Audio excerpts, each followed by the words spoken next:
Good afternoon. My name is Heather Mangum, and I am an area representative in the North Central North Carolina area. I wanted to take some time this afternoon and share a little bit about Classical Conversations, what it is, and what is our model, our mission, and our method, and how it might be a blessing to your family. This is our family. I'm Heather, and my husband is Marty. We have 8 children. Our oldest is Taylor. She is 22. We started homeschooling with her when she was in the 2nd grade. So we have been homeschooling for going on 16 years, and we've been with Classical Conversations for 14 of those years. Our next oldest is Aaliyah, and she is going into her senior year, and she is homeschooling, been homeschooled through CC, but she is going to be in Challenge 4. Then there's Ethan, there's Naomi, Andrew, Tabitha, Carissa, and Seth. There are 3 components to Classical Conversations. We are a classical Christian community. So I wanted to start by telling you a little bit about the classical model of education. But I want to first start with this verse, Proverbs 24, verses 3 through 4, which says this: "By wisdom a house is built, and by understanding it is established. By knowledge the rooms are filled with all precious and pleasant riches." So this verse really reminds me of the classical model. The classical model is based off of something called the trivium. And the trivium is a Latin word which means 3 roads.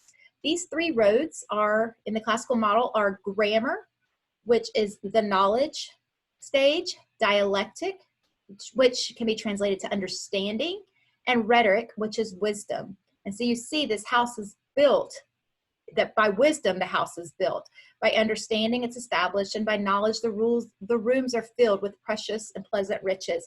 And we're going to get into the details of each one of those things, the grammar, the dialectic, and the rhetoric. And we're going to see how we use those in each stage of learning, as well as with Classical Conversations and the programs that we offer. So first, let's talk about the grammar stage. This is what we might say is the knowledge stage. In regards to education, this is typically from birth till around 11 years old. However, you can be at the grammar stage of learning when you're learning anything new, and we're going to talk about that a little bit as well. In the grammar stage, memorizing information comes very easily. Children learn by songs, repetition, and visual aids. At this stage, you're basically hanging pegs of information securely. So you want the children to memorize lots of information, and you want them to memorize it well, to the point where it's like tying their shoes or saying their ABCs, because eventually you're going to hang more information, more information on those pegs, and so you want those pegs really secure.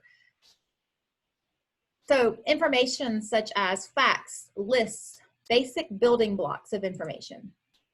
You're going to give them structure: who, what, when, where.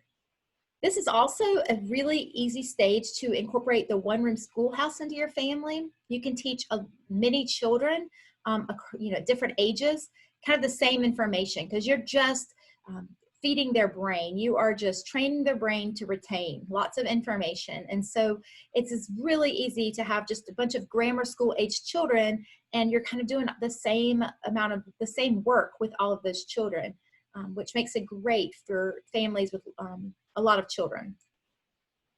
Dorothy Sayers calls this the pull-parrot stage, which is the ability to memorize information easily.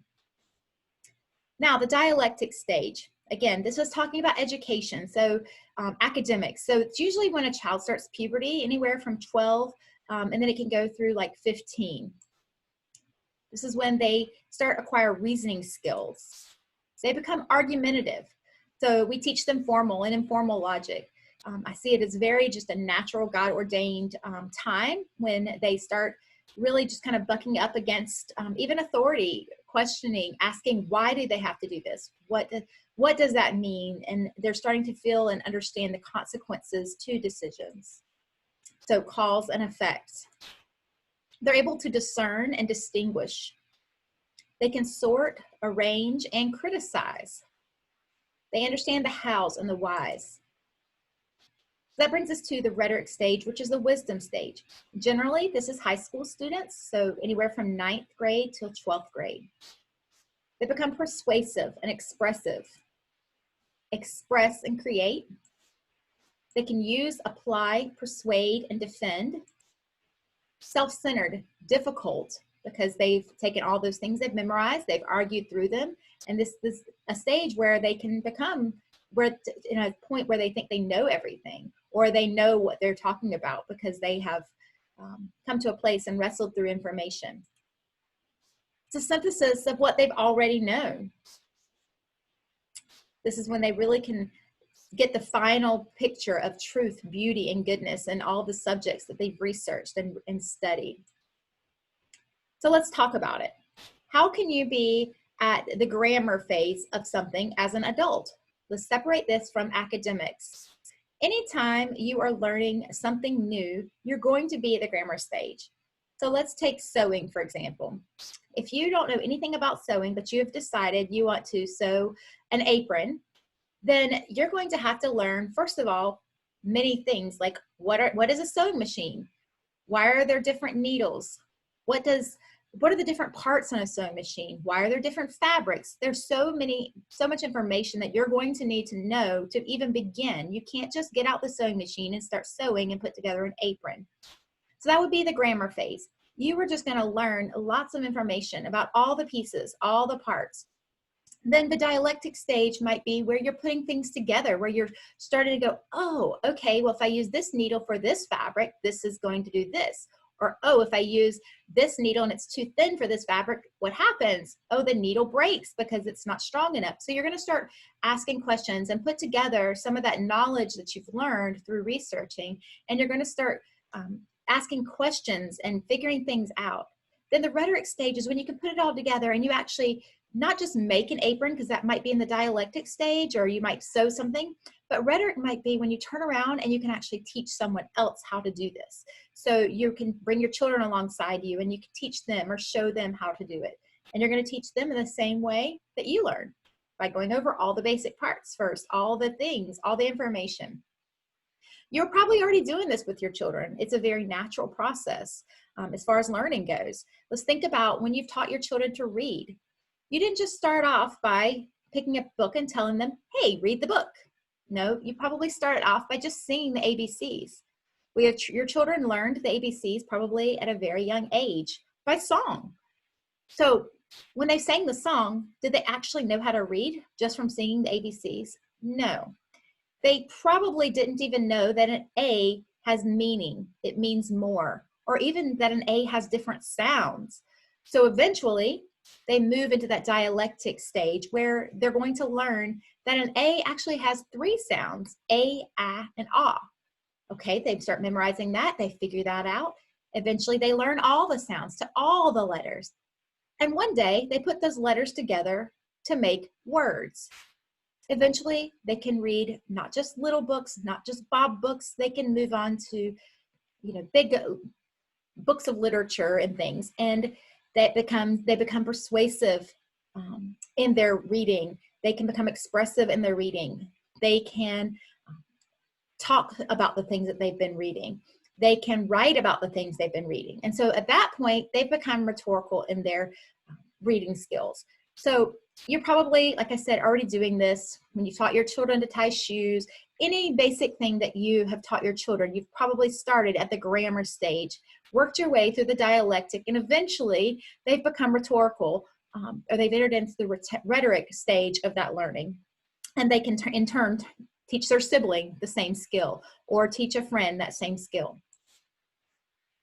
So these are some of the examples of things that they would be doing as far as academics in the grammar, the dialectic, and the rhetoric stage. So grammar stage, it's broad, factual, and data. At dialectic, it's logic, reasoning, why. And in the rhetoric stage, it's specific, your application, integration of subjects. So let's take a subject. Let's take science, for example. In the grammar phase, they're going to be learning lots of vocabulary, lists, facts. They're going to memorize the scientific method. At the dialectic stage, they're going to maybe do a science fair. They'll learn cause and effect. They'll have experiments and reasoning.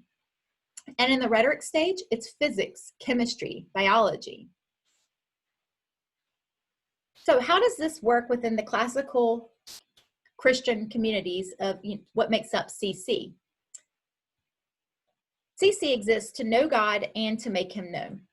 The purpose of Classical Conversations is to lead the home-centered education movement by teaching parents and students the classical tools of learning in order to discover God's created order and beauty, and as a result, enable others to do the same.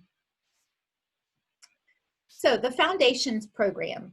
This program is what we would call our grammar program, or the grammar stage. The children at this age are in the grammar phase of learning. So they're going to be memorizing lots of information. It's for children ages 4 to 11. We meet as a community for 24 weeks, which is 12 weeks in the fall and 12 weeks in the spring. Usually starts around 9 o'clock and ends at 12.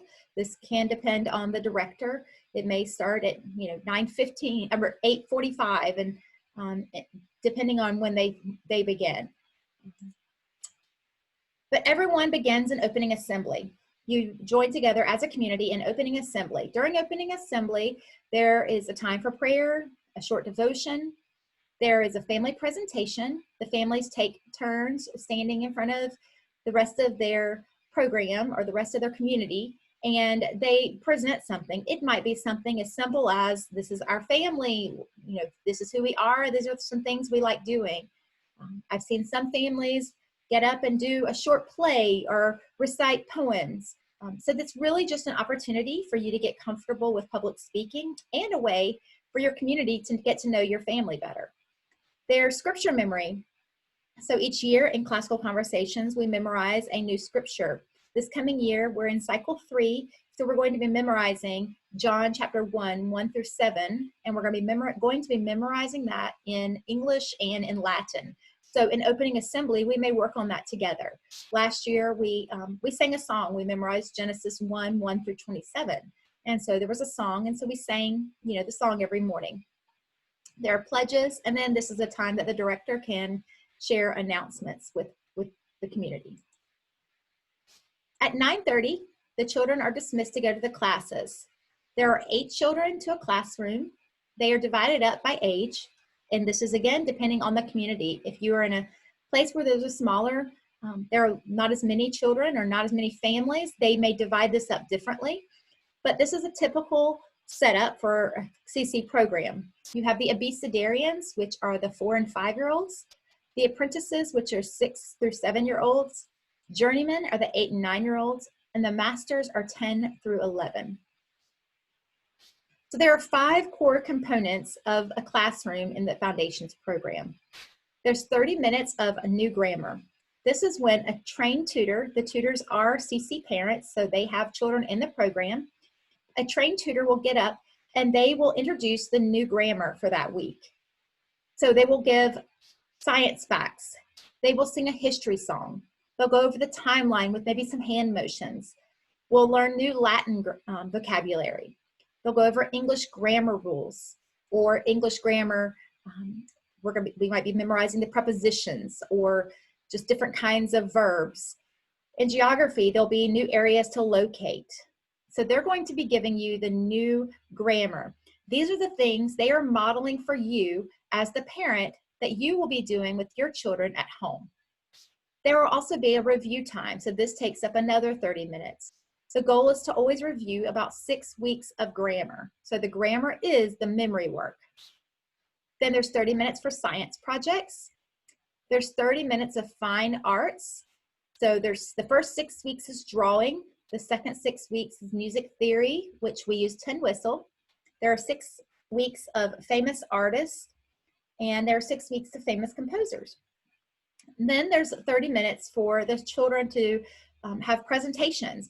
At the younger ages, this is more like a show and tell, but the goal for this is to help children to sharpen their presentation skills or their public speaking skills. So throughout the year, we're working on things such as eye contact, not moving around too much, using hand motions appropriately, standing up and waiting a few seconds before beginning, those kinds of things. And so from the very early ages, it's really like just get comfortable standing in front of your friends, in front of people. But by the time the children grow and mature throughout this foundations program and they're about to move into the challenge program, you see their confidence has just grown. And then they can sit up and they can stand up in front of their peers and they can present papers, or they can just tell you about things they're learning in school. But they've developed the presentation skills along the way, and so they look very different from when they first entered the program at 4 years old. So what are the resources you need for the Foundations program? You first of all need a Foundations guide. That is $99, and you just need one for your entire family, not one per student. This is what you will need for all 3 cycles. Each year, we are divided up into 3 cycles. There's cycle 1, cycle 2, and cycle 3. This year, we're entering into cycle 3. But that doesn't mean much. You don't need to worry about waiting and joining in cycle 1. You can join at any cycle. This just happens to be modern. So this would be like, now this would be, I can't remember where it would start. Maybe the founding of, I think it might be like Christopher Columbus to modern day. And then, so cycle 1 would be ancients, and cycle 2 is Middle Ages to modern. So, but cycle 3 is where we're at this coming year. Each student will also need a tin whistle. And then that's really all you need to join a community. There are some supplemental things that might be helpful to you and your family while you're at home teaching these things and mirroring what the tutors did for you in class. Some things such as the timeline cards. You can see those there. They have beautiful pictures on them, and then on the back they give explanation more about what the history fact or the timeline fact is. So those can be helpful to give you more supplemental information at home, because in class and through the week, the main goal is just memorizing those facts, just memorizing that timeline. Other things that might be helpful would be the Foundations CD, the audio CD. That has all the songs on it that we sing for, like the history songs or the timeline song, the president's song. Those have all the songs that they'll be learning in class. So that would be super helpful. But there is also an app. There are some other resources on CC Connected. So there are other ways to getting it besides the CD if your family is more of, does more things on the computer versus like a CD player. Then they're just those cards down there in the bottom are just your memory facts or your memory information for the year. So that's just cycle 3. You would just get cycle 3's memory cards. And so it has the question on one side and the answer on the other. Remember, at this grammar phase, you are just loading their brain with information. They're going to be learning things that they don't understand, and that's okay. Remember, when you taught them their ABCs, they didn't know that an A actually meant anything. They just sang the alphabet song. Eventually, they learned that A had meaning and meant something and could be put together with other letters to make words. So that's what you're doing now. You're teaching them Latin vocabulary. Eventually, they learn declensions and conjugations. They're learning lots of rules for English grammar. They're learning lots of science facts. They're going to learn lots of information that sometimes they don't understand or can't even pronounce. However, eventually, if they have learned that information so well that it can just come out of their minds and out of their mouth just without any kind of work, eventually they're going to learn more information that they can hang on that, or more information that they can just hang on that peg. So that's why we want to make sure those pegs are just in their brain really good, so that later when we're adding information, they're not having to learn more. Another example would be memorizing math facts. So memorizing those multiplication facts, memorizing addition, subtraction facts, so that eventually when they're doing algebra or harder math, they don't have to stop and actually think through their math facts. They're just plugging away numbers, and it becomes a lot easier when they've already memorized all the facts and they can just start plugging in numbers where they belong. So here's just another page for additional resources.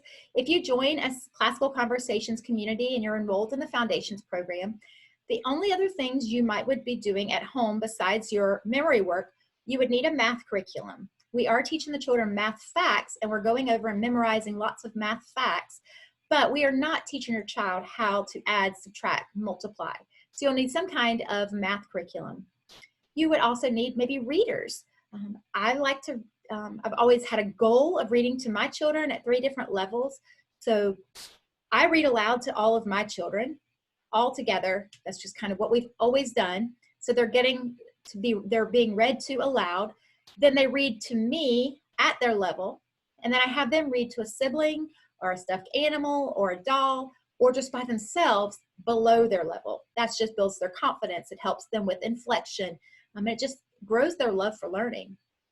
And then lastly, you would want some kind of language arts program.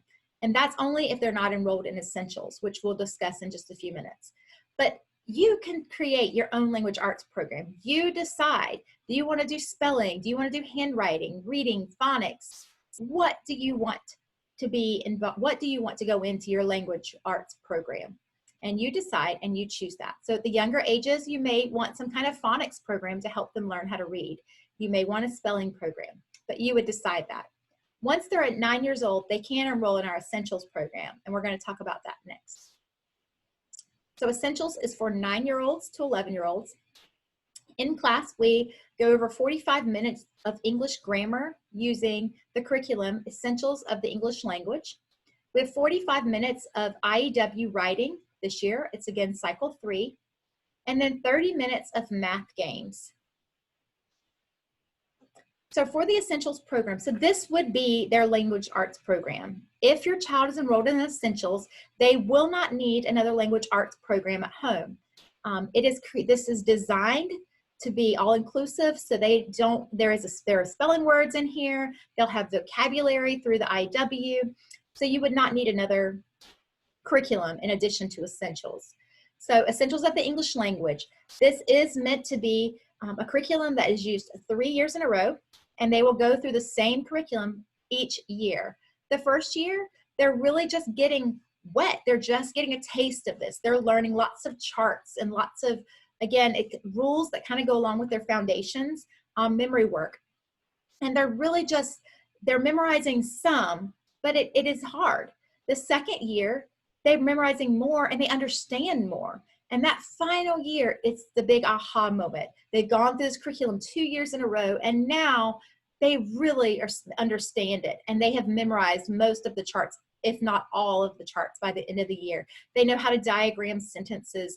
They can break them down. They can parse them and rewrite them. They can rewrite them by structure or purpose. And so that's why this program is a 3-year program. It's, again, just we want to continue to just train that brain to understand and to truly learn English grammar. And then we have the writing, the U.S. history. This year is going to be U.S. history based writing. And the students each week will write out using the different curriculum, the different texts within these. So using the source text in the U.S.-based history writing, they're going to learn a way that is fun and enjoyable to write. And they'll learn different dress-ups, way to make their writing sound better. I was going to say good, but that is banned in IEW. So it's going to make their writing sound wonderful, enjoyable, exciting. They're going to learn all kinds of words to make their writing sound better. And they're excited to share that too. So it really just encourages them with writing. They're excited each week to share their paper with their peers. And so they'll have an opportunity to share and read their papers in front of their friends. And they usually just love it. And then the teacher, the parent, the teacher, will need this teaching structure and style syllabus. This is the syllabus for the IEW writing.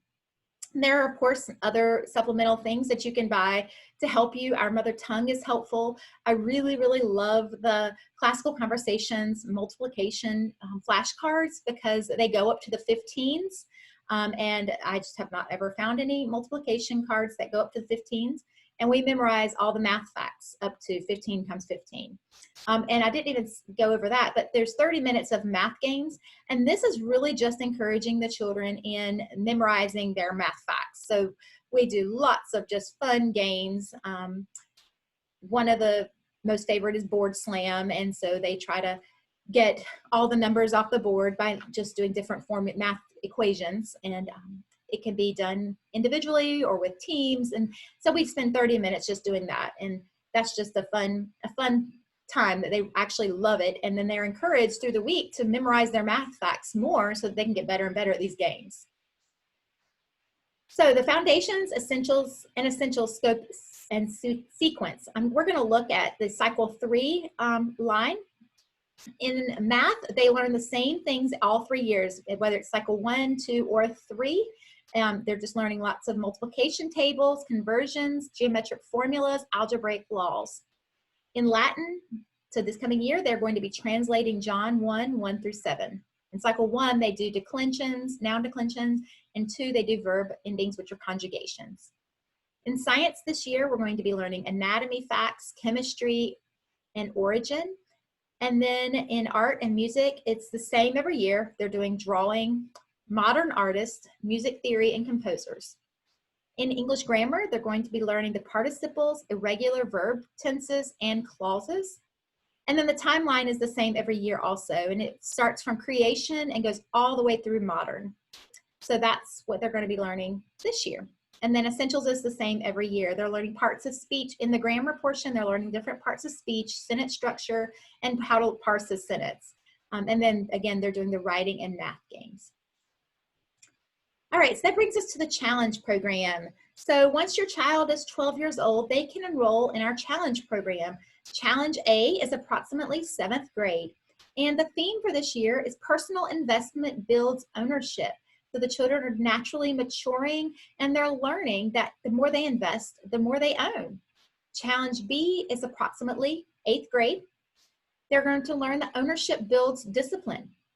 Challenge 1, which is 9th grade, they'll learn that discipline brings freedom. Challenge 2, approximately 10th grade, freedom brings choices.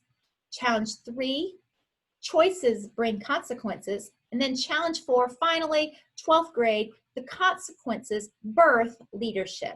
So those are our themes that they'll follow them through the challenge programs. And this is the growth pattern that you will see in your students. Here's the program scope and sequence for challenges A through 4. This is also in our catalog, so I highly recommend going to our website, requesting a catalog, and this will be sent to you so you can see kind of what your student will be learning in these programs.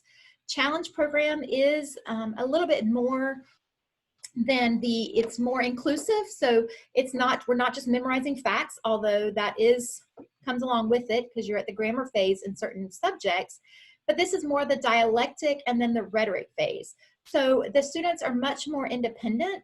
They are led by a trained director of each program. Each program has its own director, and they will give them, when they meet in class with the other students, the director goes over their lessons or what they're going to be learning throughout the week in that one day. And so then the students go home and they go through all of these different subjects or all of these different, they'll go through their guide where they have their assignments and they'll work on these assignments. But the important thing to know is that we're not just teaching subjects. The goal for the children in this, or the students at this level, is we're really teaching skills. Because at the end of the day, when your child graduates from high school or 12th grade, you're going to realize that you didn't teach them everything. There's no way you can. Even in high school, public high school, private high school, there's going to be gaps. There's going to be holes. So the main goal in teaching your children is to learn, to love learning, first of all, but to know how to learn, to have the tools. You want to equip them to have the tools to learn. Because if they have the tools to learn, they can pick up any subject they want, and they can learn those. I'm reminded of my daughter when she was in her freshman year of college. She called me one day. She was taking a science class that she was required, and she was extremely overwhelmed and stressed out because she did not understand anything this professor was talking about. And so she called me just totally overwhelmed, and we talked a little bit, and she said, well, I finally just took my science book and went to the back and just started copying down and making flashcards of all the words and all of the glossary. And I was like, perfect. That's exactly what you needed to do. She naturally had, I don't know that she would have put the words grammar, dialectic, or rhetoric phase. She wouldn't have put those words with it. What she was doing is she realized this professor was talking from a rhetoric phase. Like, he knew all the grammar. So he didn't realize, which most teachers, most professors don't know, that the children or the students don't know the grammar. And so they just start teaching from the textbook. Well, if you don't know the words, if you don't know the definitions, then it's really hard to understand what the professor is talking about. And so what my daughter had learned, and what she was doing naturally because she'd been taught that way, was going straight to the definitions, going straight to the grammar. She needed to understand the words. And once she understood the words, she could understand the professor. And then once she understood the professor, she could do the tests, she could do her assignments, and she knew how to do that. And so it may have been a science that we hadn't gone over at home in our homeschool. I don't remember what science it was. However, she was equipped with the tools to learn. And so she knew exactly how to tackle that and do it well and do it easily. Same thing with writing. She knew she could put out a 10-page paper with ease because she had learned the skills of how to put together a paper, whether it was a persuasive or a research or whatever kind of paper. She could do it pretty easily. So, what is this classical Christian model of education? So we believe that God is in the center. Most traditional educational models would put the student at the middle, and then you'd see all the subjects around the student. So most people would say, we're just trying to teach the children all these different things. We want to teach them science and math and history, and those are good things. But the goal there would be the student to attain all this knowledge. Now, students attaining knowledge is not bad. That's what we're after. However, if they miss that God is really at the center of all of these subjects, then we've missed the mark. So God is the creator of all of these subjects. He is the creator of math, of logic, of debate, of reasoning, exposition, of all of those things. And not only is he the creator of those things, those subjects, the things that we have learned, the things that we are going to learn, are made and created to bring glory and honor to God, to him. So not only does he create those things, but he's created them to glorify himself. In those subjects, we also see that they're integrated, that you really can't separate the subjects. You can't separate math from art, science from history. There's integration there. And so we're really trying to just seek out, what is God trying to show us through learning all of these different things? And so that's what the classical Christian model is. We take that student out of the middle and we replace it with God. And ultimately, that student learns and acquires all that knowledge, understanding, and wisdom, and is able to just turn that back to worship to God, because that is our goal. Our goal is worship of the Creator, of God, of the one who has given us all knowledge, all wisdom, and all understanding, and he's given us all the tools that we need to learn anything. And so he's given us those things, not for our glory and not for our honor, but for his and for worship. And so that is our goal with CC, is to know God and to make him known, and to send our children away with an education that causes them to worship him and to see him in all of these things. We are also a partnership. We are partnering with you, the parent. The tutor is never to replace the job of the parent. The tutor is not the teacher. We want to lock arms with you, the parent. You are the teacher. We believe that God has given you the ultimate responsibility for training up your children in the ways that they should go. But we want to come alongside you, to encourage you, to walk with you, to model for you what you can do, different ways, to make suggestions. And that's where we come in even as a community. So when you join a Classical Conversations community, there are other families, there are like-minded families that want to come alongside you and help you and encourage you. And so then there's the student. So we're there just to love on them, to teach them, to hold them accountable. And so it's a partnership. CC is a partnership between the tutor, the parent, and the student. Ecclesiastes 4:12 says, and if one prevail against him, two shall withstand him, and a threefold cord is not quickly broken. So there are some other helpful resources if you want to know more about the classical model of education. You've got the core, the question, the conversation, and then echoes and celebration. Those are all books that would just go over more information and help you learn more about the classical model. And if you want to know more about Classical Conversations, please visit our website at www.classicalconversations.com and request information. You can look up a community near you, and a local director will be in touch with you. And we're happy to walk beside you and kind of help you in this process and just lead you to the right places and hopefully get you enrolled in a community that's near you. So thank you for listening. And like I said, if you have any questions, just reach out via the website. Thank you so much.